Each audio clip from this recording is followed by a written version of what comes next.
So students, आज हम लोग एनसीईआरटी जो फिजिक्स की बुक है उसका चैप्टर नंबर 4 का फिजिक्स वॉल्यूम 1 का क्वेश्चन आंसर करेंगे।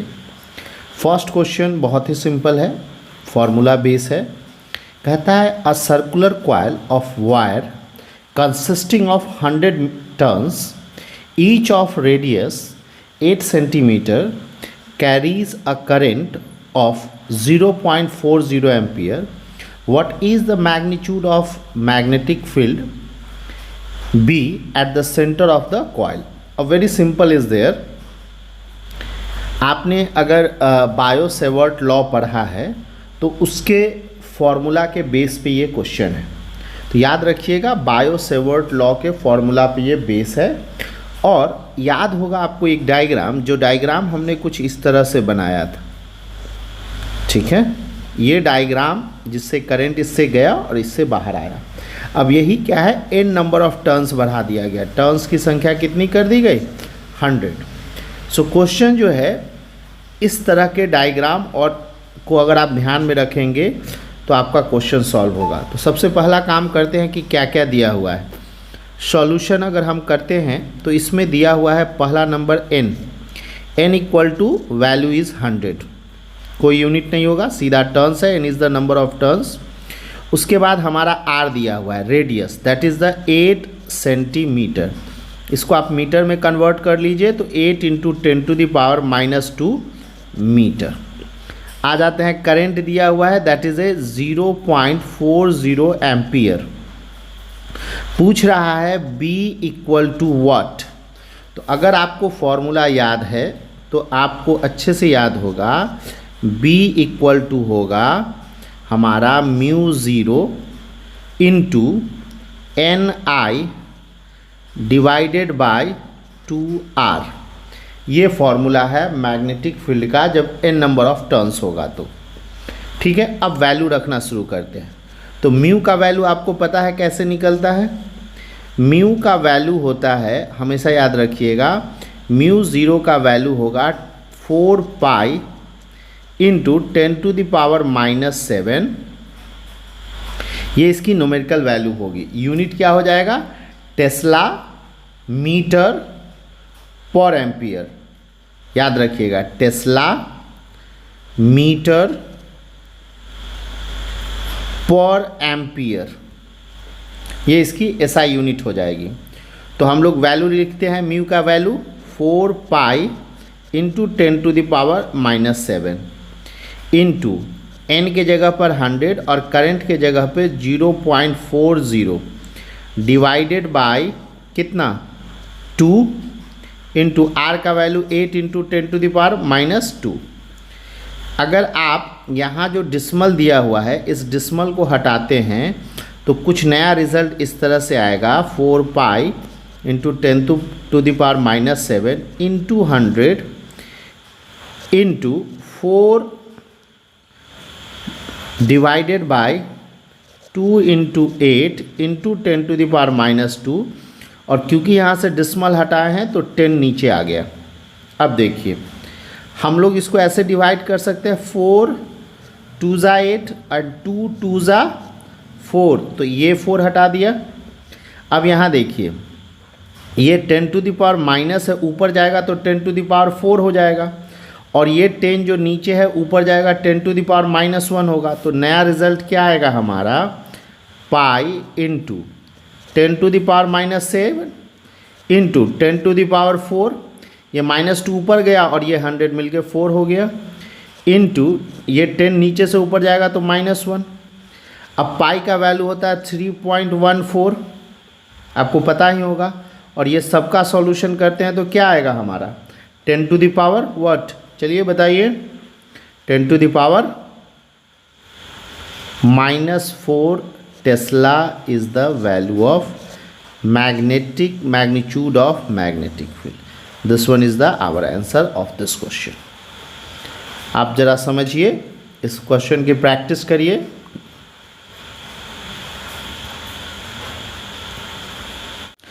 अब हम लोग क्वेश्चन नंबर 2 करने जा रहे हैं।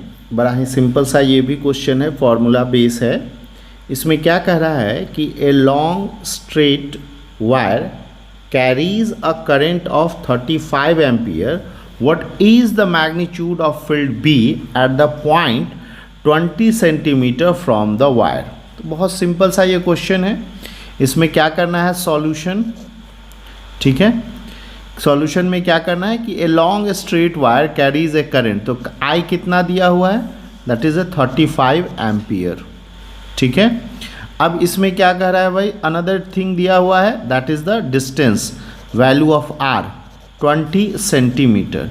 आप इसको पहले मीटर में कन्वर्ट कर लेंगे, तो 20 इंटू 10⁻² मीटर, जो कि मॉडिफाई होके आ जाएगा 0.2 मीटर, याद रखिएगा। अब कह रहा है कि b की वैल्यू निकालिए, b इक्वल टू व्हाट। आप याद रखिए कि कोई अगर स्ट्रेट वायर है और इससे किसी दूरी पे कोई पार्टिकुलर डिस्टेंस पे कोई ऑब्जेक्ट रखा हो, यहाँ पे इस पॉइंट P पे अगर b की वैल्यू निकालनी है तो उसके लिए एक फॉर्मूला हम लोग यूज़ करते हैं। वो फॉर्मूला है b equal to μ02I bye 4πr, ये एक फॉर्मूला है। अब अगर आप इस फॉर्मूला का यूज़ करेंगे, वैल्यू रखेंगे, आपको पता है μ0 की वैल्यू कितनी रखनी है, μ0 की वैल्यू रखनी है 4π इंटू 10⁻⁻7 टेस्ला मीटर पर एम्पियर, ये हमारा μ0 का वैल्यू। तो डालिए 4π इंटू 10⁻⁻7, और ये तो 2 एज इट इज़ रहेगा। आई की वैल्यू रख दीजिए 35, डिवाइड करिए 4π एज इट इज़ रखिए, वेरी गुड, और इनटू क्या रखेंगे भैया, इनटू आर का वैल्यू कितना रखेंगे 0.2। अब यहाँ देखिए 4π से तो हमारा 4π कैंसिल हो गया, इस 2 से ये 2 कैंसिल हो जाएगा, लेकिन ये डिसमल हटेगा तो ये 2 कहाँ चला जाएगा, ऊपर में चला जाएगा। तो हम लोग क्या करते हैं कि इस डिसमल को हम लोग ऊपर ले जाते हैं, तो ये भी डिसमल काट के हमने क्या किया, इनटू 10 कर दिया ऊपर में, ताकि समझने में दिक्कत ना आए। तो हमारा फाइनल रिज़ल्ट क्या आएगा, हमारा फाइनल रिज़ल्ट आएगा 35 राइट इंटू 10⁻⁻6 टेस्ला, या तो इतना करिए या थोड़ा फिजिक्स के लैंग्वेज में आते हैं तो 3.5 इंटू 10⁻⁻5 टेस्ला। दोनों ही आंसर सही है। क्लियर। सो ये बड़ा ही सिंपल सा फॉर्मूला बेस्ड क्वेश्चन है। इस वॉल्यूम 1 का क्वेश्चन नंबर 4.3 सॉल्व करेंगे। इसमें क्या कह रहा है कि a long straight wire of the horizontal plane carry a current of 50 ampere in north to south direction, give the magnitude and the direction of B at a point 2.5 metre east of the wire. तो बड़ा simple सा ये question है कि एक ये wire है, अगर ऊपर हम नॉर्थ मान लेते हैं, नीचे साउथ, तो करंट इस डायरेक्शन में फ्लो कर रहा है, और इससे कहीं दूर कोई एक आइसोलेटेड पॉइंट लेते हैं जो इस पे परपेंडिकुलर है, और उसका डिस्टेंस कितना है 2.5 मीटर। अगर ये पॉइंट P है तो यहाँ पूछ रहा है कि what is the magnitude of that magnetic field and what is the direction. तो डायरेक्शन के लिए आप लोग क्या करेंगे, यहाँ पे इस क्वेश्चन में डायरेक्शन के लिए आप लोग यूज़ करेंगे Maxwell right hand thumb rule का। जब आप Maxwell right hand thumb rule use करेंगे तो आपको direction of magnetic field detect हो जाएगा, वो हम लास्ट में आपको बताते हैं। बट यही जो बेसिकली फिगर है कुछ ये इस तरह से है। अब इसके सॉल्यूशन पे आते हैं। सॉल्यूशन आई दिया हुआ है, दैट इज़ अ 50 एम्पियर, ठीक है। उसके बाद हमारा आर दिया हुआ है, दैट इज़ ए 2.5 मीटर। बहुत सिंपल सा क्वेश्चन है। Asking B equal to what. तो जो सेकेंड नंबर क्वेश्चन सॉल्व किए थे सेम फार्मूला यूज़ करेंगे। क्या है भाई फार्मूला, म्यू ज़ीरो, जो वायर स्ट्रेट वायर जो करंट कैरी करता है 2I/4πr, ठीक है, जहाँ पे वेयर म्यू ज़ीरो क्या है, मैग्नेटिक परमिएबिलिटी, और इसका वैल्यू तो आपको पता है ना, इसका वैल्यू क्या होता है म्यू ज़ीरो का?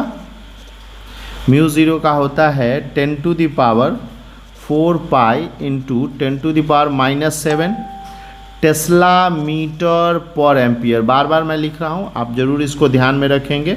अब वैल्यू रखिए, वैल्यू जैसे ही रखेंगे तो हमें क्या रिज़ल्ट मिलेगा? हमें रिज़ल्ट मिलेगा B4π इंटू 10⁻⁻7, 2 तो एज इट इज़ रहेगा। करंट का वैल्यू हमने कितना लिया है? 50। अब इसको डिवाइड करेंगे, डिवाइड करने के बाद क्या हमको आएगा? 4π इंटू आर का वैल्यू कितना लेंगे? 2.5। अब देखिए बड़ा सिंपल सा इसका डिवीज़न होगा, 4π से 4π कैंसिल हो गया।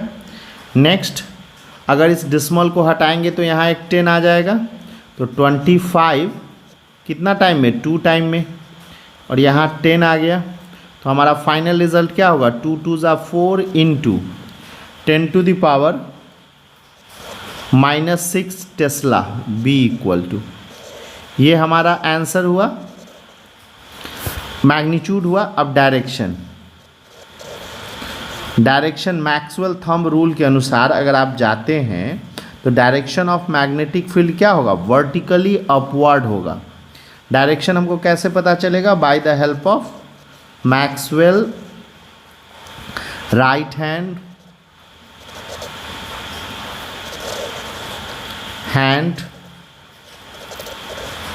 थंब रूल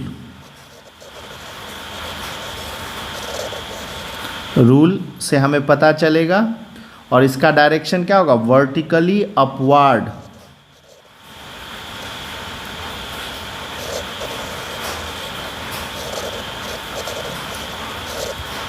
वर्टिकली अपवर्ड इसका होगा। तो ये क्वेश्चन है, आप एक बार मैक्सवेल थंब रूल यूज़ करेंगे और आपका इसको रिजल्ट मिल जाएगा। क्वेश्चन नंबर 4 करते हैं, NCERT चैप्टर 4 फिजिक्स वॉल्यूम 1 का। A horizontal overhead power line carries a current of 90 ampere in the east to west direction. Okay, अब ईस्ट टू वेस्ट चलते हैं, मतलब करंट जो है इस डायरेक्शन में कैरी किया जा रहा है, ठीक है, west direction. What is the magnitude and direction of magnetic field due to the current इतना metre below to the line. इस लाइन के नीचे ये डिस्टेंस पूछ रहा है एट पॉइंट P, ये जो पॉइंट P है इसके नीचे ये डिस्टेंस 1.5 मीटर दिया है।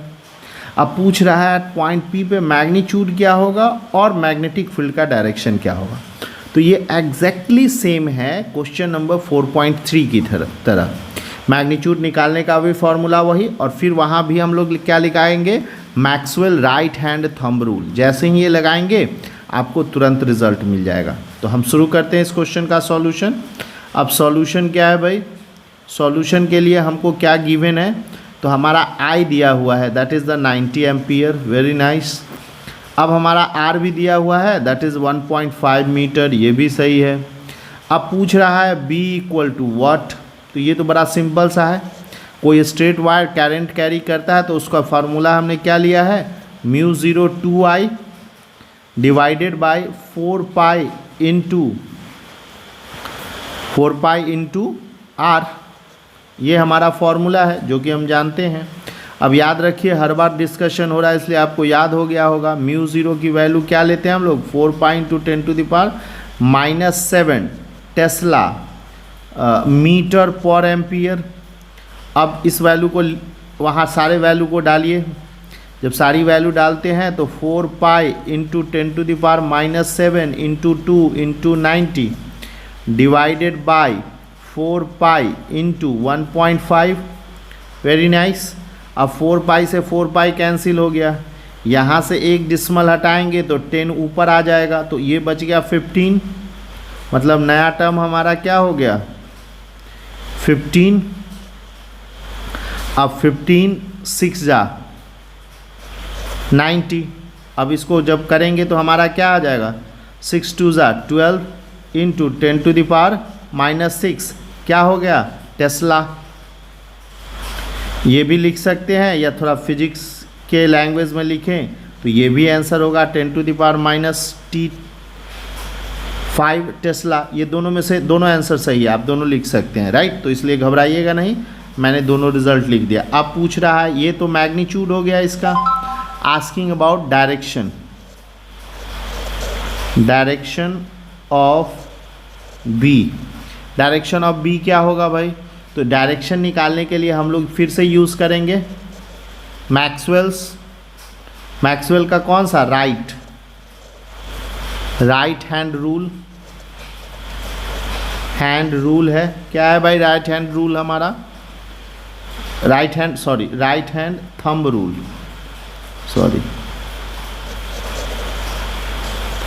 थंब रूल क्या है भाई, आपको मालूम है ना। नहीं है तो आप बुक्स को प्रेफर करिए या क्लास में जो पढ़ा है उस नोट्स को देखिए। उसके बेस पे मैग्नेटिक फील्ड का डायरेक्शन क्या होगा, डायरेक्शन होगा towards south, towards the south. ठीक है, तो ये हमारा सॉल्यूशन हुआ इस क्वेश्चन का। Number 4.5 NCERT chapter 4 class 12 physics का वॉल्यूम 1 का करेंगे।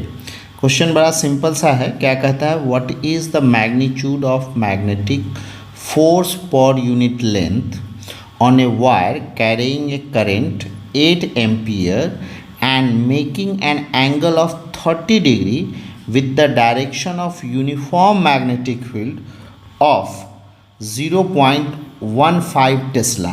अच्छा, इसमें क्या है, अगर आपको याद होगा एक कंसेप्ट जिसमें बताए थे कि कोई एक वायर है, ठीक है, और वो वायर क्या करता है, करंट कैरी करता है। मान लेते हैं किसी भी डायरेक्शन में ले लेते हैं, मान लेते हैं हम कि वो करंट इस डायरेक्शन में कैरी कर रहा है और इसके चारों ओर एक मैग्नेटिक फील्ड क्रिएट हो रहा है। मतलब मैग्नेटिक फील्ड वाले एरिया में ये वायर करंट कैरी कर रहा है। तो जब ये वायर करंट कैरी करेगा तो इसके चारों ओर क्या होगा, मैग्नेटिक फील्ड भी जनरेट होगा। अब ये वाली मैग्नेटिक फील्ड और ये वाली मैग्नेटिक फील्ड, इन दोनों की वजह से, इन दोनों के आने की वजह से एक फोर्स लगेगा और वो फोर्स क्या करेगा, इस तार को, इस वायर को मूव करेगा। तो हमें यहाँ पे बेसिकली वही फोर्स कैलकुलेट करना होता है, या वही फोर्स कैलकुलेट करना होता है जिस फोर्स से ये वायर मूव करेगा। तो ये हमारा कंसेप्ट है। अब चलिए इस न्यूमेरिकल को हम लोग सॉल्व करते हैं। तो सिंपल सी बात है कि सॉल्यूशन क्या करेंगे, पहला नंबर तो क्या दिया हुआ है, गिवन। तो बहुत सिंपल सा गिवन है कि I = 8 एम्पियर है, राइट। उसके बाद B की वैल्यू दिया हुआ है 0.15 टेस्ला। एक और चीज़ दिया हुआ है कि what is the magnitude of magnetic force, asking about F = what, per unit length, यानी L का वैल्यू कितना दिया है, 1 मीटर। इतनी चीज़ें दी हुई है एंड आस्किंग F = व्हाट। तो हमको पता है एक फॉर्मूला कि force on A current carrying conductor placed in a magnetic field area. अगर आप मैग्नेटिक फील्ड एरिया में अगर किसी पार्टिकुलर वायर को जो करंट कैरी करता है अगर रखते हैं तो उसका फार्मूला क्या है, F = हमारा फार्मूला हो जाएगा BIL sin थीटा, याद रखिएगा।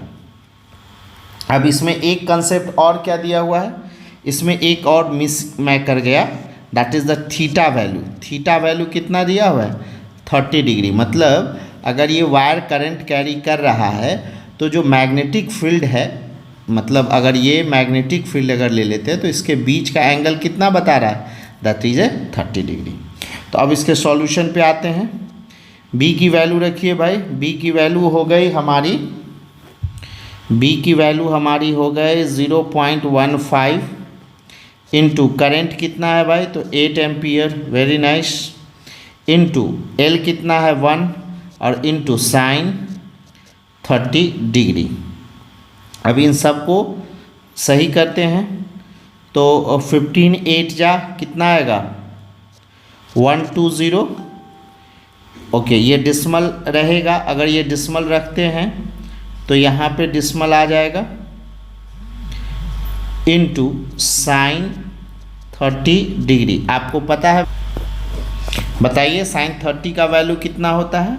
याद रखिए साइन 30 डिग्री इक्वल टू होता है 1/2। अब यहाँ आ जाते हैं, जब यहाँ आते हैं तो हमको क्या करना है,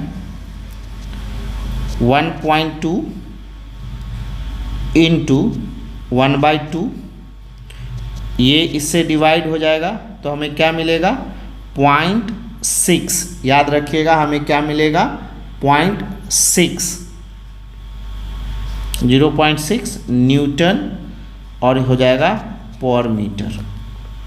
F की वैल्यू क्या हो जाएगी न्यूटन पर मीटर। ये हमारा आ गया किसका value, force per unit length का। याद रखिए क्योंकि ये पर यूनिट लेंथ से रिलेटेड है, तो ये वैल्यू हो गई हमारी।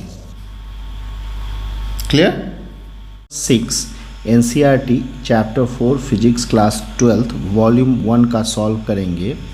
ये क्वेश्चन क्या कहता है कि एक 3 सेंटीमीटर वायर जो कैरी करता है, wire carrying a current of 10 ampere, एक वायर है जो 10 एम्पियर करंट कैरी करता है, उसको हम कहाँ रख देते हैं, is placed inside a solenoid perpendicular to its axis.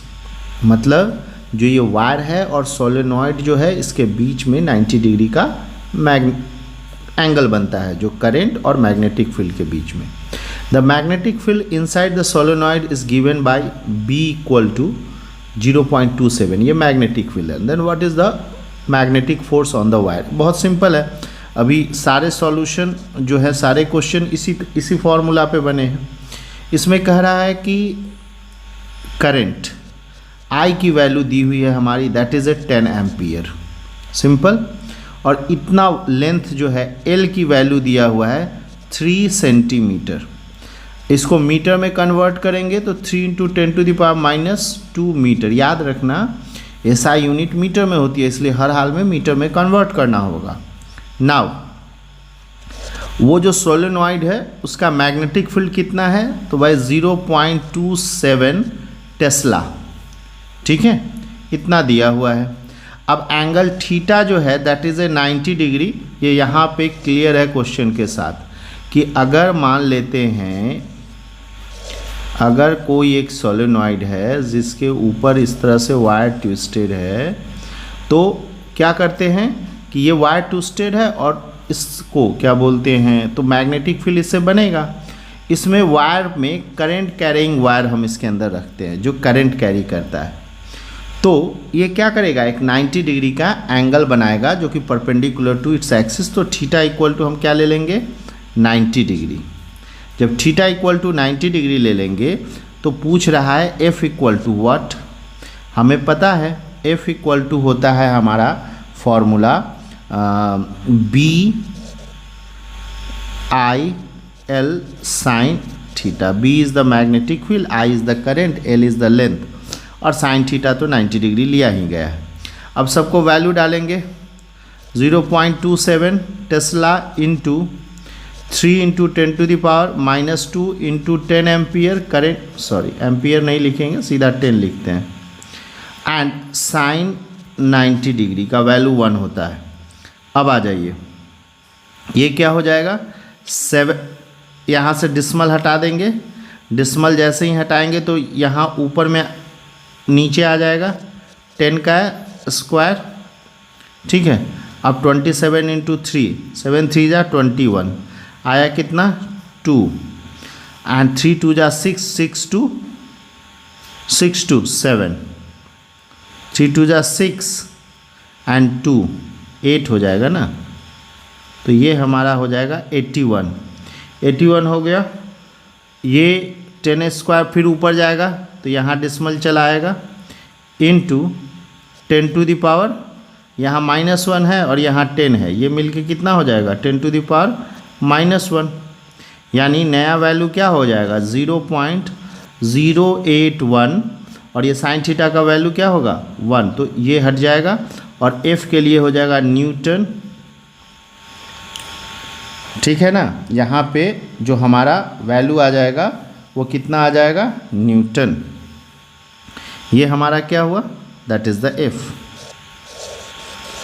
अब जान लीजिए कि अगर फोर्स लग रहा है तो वो किस डायरेक्शन से पता चलेगा, तो ये तो हमारा हो गया मैग्नीट्यूड। अब डायरेक्शन ऑफ फोर्स हमको किससे पता चलेगा, तो आप इसमें लगा दीजिए हमारा फ्लेमिंग का rule, Fleming left hand rule जो है वो लगा दीजिए।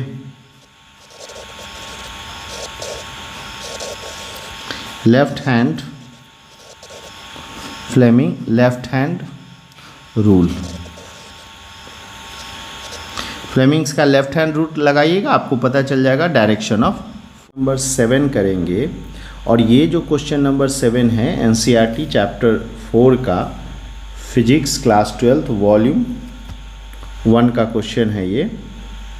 इसमें क्या कहता है, 2 long and parallel straight wire A and B carrying current of 8 ampere and 5 ampere in the same direction are separated by a distance of 4 centimeter. Estimate the force on 10 centimeter section of। ये बहुत simple सा question है, अगर आपको याद होगा तो हमने बताया था कि 2 वायर है, ठीक है। मान लेते हैं ये वायर अगर हमारा A है और ये वायर B है, तो इसके अंदर और इसके अंदर I का वैल्यू कितना दे रहा है, 5 एम्पियर। तो इसके अंदर कितना वैल्यू दे रहा है, I = 8 एम्पियर।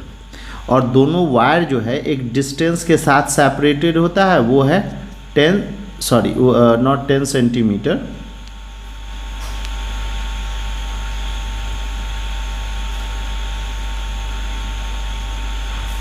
ये जो है हमारा, ये बेसिकली हमारा है है 4 सेपरेटेड बाय डिस्टेंस 4 सेंटीमीटर। इसके बीच में कितना है, 4 सेंटीमीटर का डिस्टेंस है। अब कहता है estimate the force on a 10 centimetre section of wire. ये जो वायर का लेंथ है वो 10 सेंटीमीटर दिखा रहा है। तो बड़ा इजी है इसको निकालना, बहुत ही सिंपल सा तरीका है। इसके लिए एक फॉर्मूला है जो हम लोग लगाएंगे और इसका रिज़ल्ट मिल जाएगा। क्या है वो, ज़रा उसको समझ लेते हैं।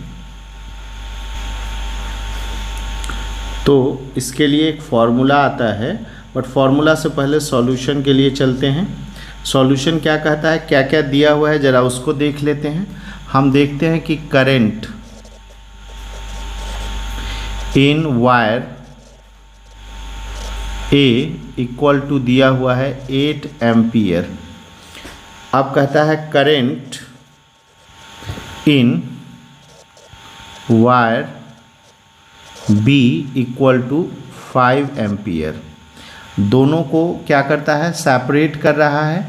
तो दोनों को सेपरेट करने के लिए हम क्या करेंगे कि distance between the 2 wire, distance between 2 wire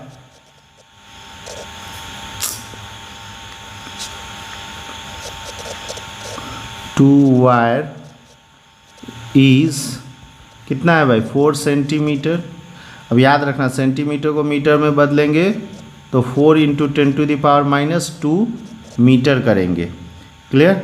अब आ जाते हैं इसमें क्या कह रहा है भाई, तो इसमें कह रहा है कि length of the section of wire, length of a section of wire, ठीक है। वायर का जो लेंथ है, मान लेते हैं A का, ले लेते हैं L = 10 सेंटीमीटर। तो ये मीटर में कन्वर्ट करेंगे तो 10 × 10⁻² मीटर। बाद में देख लेंगे इसका कैलकुलेशन, वो कोई बहुत बड़ा चीज़ नहीं है। तो कहता है फोर्स F = वाट। तो F का बड़ा सिंपल सा फॉर्मूला है, जब 2 वायर होगा तो उस पर जो F के लिए हम लोगों ने फॉर्मूला डेवलप किया है, μ0/4π × 2IA IB, मतलब करंट एक वायर और दूसरे वायर का डिवाइड होगा, जो डिस्टेंस उसको सेपरेट करेगा R वो। अब वैल्यू रखना शुरू करिए। आप अभी तक पढ़ चुके हैं कि μ0 का वैल्यू क्या करते हैं, 4π ×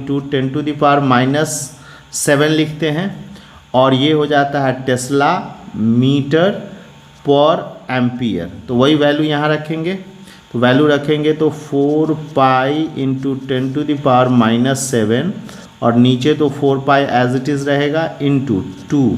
अच्छा यहाँ एल मिसिंग हो गया, लेंथ ऑफ द वायर 2 किए।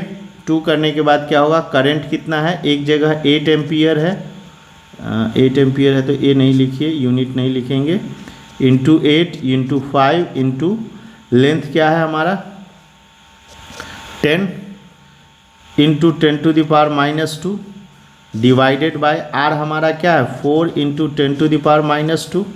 तो देखो 10⁻⁻2 से 10⁻⁻2 काट सकते हैं, ये 4 2 जा 8 कटेगा, कट जाएगा ना, 4 पाई से 4 पाई कैंसिल हो गया, तो बचा क्या सिर्फ यही एक 10। अब इस दोनों को मल्टीप्लाई करो, तो मल्टीप्लाई करने के बाद 2 2 जा 4 5 4 जा 20 इंटू 10⁻⁻6 होगा क्योंकि इसका पावर +1 है और इसका -7, तो इसको ऐसे भी तो लिख सकते हैं ना 2 इंटू 10⁻⁻7।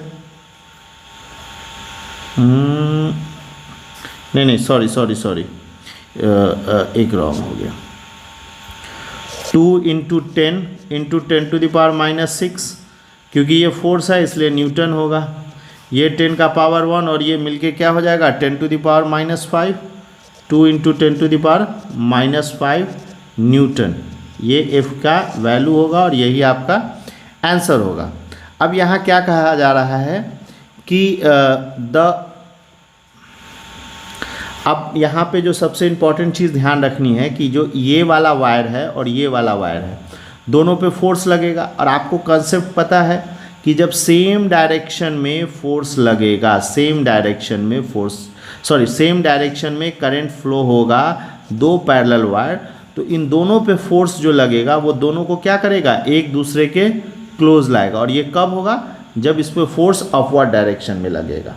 तो अब डायरेक्शन ऑफ द फोर्स क्या होगा upward for the both the wires. I think आप समझ गए होंगे। करेंगे एनसीईआरटी का चैप्टर नंबर 4 का फिजिक्स का ये चैप्टर है, क्लास 12 वॉल्यूम 1। कहता है ये क्लोजली उन्ड सोलेनॉइड 80 सेंटीमीटर लॉन्ग। अच्छा ये क्या कहता है कि एक सोलेनॉइड है, ये सोलेनॉइड हो गया, इसका लेंथ क्या कहता है 80 सेंटीमीटर, ठीक है, ये लेंथ जो है इसका पूरा। अब इस पे क्या है एक उंड चढ़ा हुआ और ये एक के ऊपर एक के ऊपर एक चढ़ा हुआ है। ये क्या है कि कह रहा है 5 लेयर, इसके ऊपर कितने लेयर 5, और ईच लेयर कितना है 400 टन्स। तो कहता है the diameter of the solenoid is 1.8 centimetre. अगर डायमीटर जो है इतना centimetre, if the current carry is 8 ampere, इस वायर के अंदर करंट कितना जा रहा है 8 एम्पियर, तो estimate the magnitude of be inside the solenoid near its centre. अब इसके कहता है इस वाले बीच में यहाँ पे कितना होगा मैग्नेटिक फील्ड, वो कैलकुलेट करने के लिए कहता है। तो बड़ा ही सिंपल है, इसके लिए हम क्या करेंगे सबसे पहले लिखेंगे सॉल्यूशन के लिए इसको जाते हैं। तो सॉल्यूशन बहुत सिंपल सा है, पहले आपको जानना है लेंथ ऑफ किसका सोलेनॉइड, क्या है भाई length of solenoid, that is 80 centimetre. तो आप इसको मीटर में कन्वर्ट कर लीजिए, आपको पता होगा 80 इंटू 10⁻²मीटर मीटर, ठीक है। अब दूसरा क्या होगा कि कितना नंबर ऑफ टर्न्स है, यानी n इक्वल टू क्या होगा नंबर ऑफ टर्न्स, तो 5 लेयर है और एक लेयर में 400 टर्न्स है, तो कितना हो जाएगा टोटल 2000 टर्न्स हो गया। मतलब ये वायर जो है ना इसके अंदर 2000 टाइम्स बाई टर्न है, ठीक है। अब उसमें कह रहा आई करंट जा रहा है कितना इसके अंदर, तो करंट जा रहा है 8 एम्पियर, और कह रहा है जो कि जो सोलेनॉइड है इसका डायमीटर हमको बता रहा है कितना, that is 1.8 centimetre. Diameter d equal to क्या है भाई, d इक्वल टू है 1.8 सेंटीमीटर, मीटर में कन्वर्ट करिए तो 1.8 इंटू 10⁻² मीटर। इतना इन्फॉर्मेशन दिया हुआ है, आपसे पूछ रहा है कि what is the value of B यानी magnetic field inside the solenoid. तो बड़ा सिंपल है, फॉर्मूला बेस्ड सारे क्वेश्चंस हैं। B इक्वल टू हमारा होगा mu 0 n number of turns current I and the length of solenoid. आपको पता है, क्या पता है भाई, म्यू 0 की वैल्यू कितना होता है 4 पाई इंटू 10⁻⁻7 टेस्ला मीटर पर एम्पियर। अब वैल्यू फटाफट रखना शुरू करिए। तो 4 pi into 10⁻⁻7 into number of turns कितना है 2000 इंटू करंट कितना जा रहा है भाई, तो करंट जा रहा है 8 एम्पियर और लेंथ इसका कितना है 80 इंटू 10⁻⁻2। 10 से 10 कैंसिल हो गया, 8 से 8 कैंसिल हो गया। क्लियर। अब हमको क्या बचा, ये 10 ऊपर चला जाएगा तो प्लस हो जाएगा, तो थोड़ा सा मॉडिफाई कर रहे हैं। क्या मॉडिफाई कर रहे हैं, 4 इंटू पाई का वैल्यू 3.14 इंटू 10⁻⁻7, ये 8 कैंसिल है, बच गया 2, तो यहाँ 2 रहने दीजिए, इंटू 10⁻2 हो जाएगा, ये 100 है तो उसका ये हो गया, और नीचे 10 ऊपर चला जाएगा तो प्लस हो जाएगा ना, ये वाला जब टर्म ऊपर जाएगा तो ये हो जाएगा 10⁻2। अब ये 2 मिल के 4 हो गया, -7 में से कितना आएगा 8 इंटू ये 2 वाला यहाँ ले आए तो 8 इंटू 3.14 इंटू 10 कितना हो जाएगा -3 हो जाएगा ना, 4 हो गया तो ये हो जाएगा। और ये क्या है बी का वैल्यू हमेशा क्या आता है टेस्ला, तो हम टेस्ला लिख सकते हैं। अब इसको थोड़ा मॉडिफाई करिए, तो जब इसको मल्टीप्लाई करेंगे तो आ जाएगा 24। याद रखिएगा जब इसको मल्टीप्लाई करते हैं तो नहीं 24 नहीं, थोड़ा मल्टीप्लाई कर लेते हैं 314 8 से, 8 4 जा 32 आया 3, 8 3 11 1 आ जाएगा, ठीक है ना, और 8 3 जा 24 एंड 1 25 हो जाएगा। और 2 डिजिट के बाद डिसिमल है, 1 डिजिट के बाद जो डिसिमल फॉलो करता है, तो उस केस में यहाँ भी 1 डिजिट 2 5 1 2 आया, 1 डिजिट के बाद डिसिमल है तो यहाँ भी 1 डिजिट के बाद डिसिमल लगाइए एंड इंटू 10⁻³ टेस्ला। क्लियर है। अगर आप ये नहीं लेते हैं तो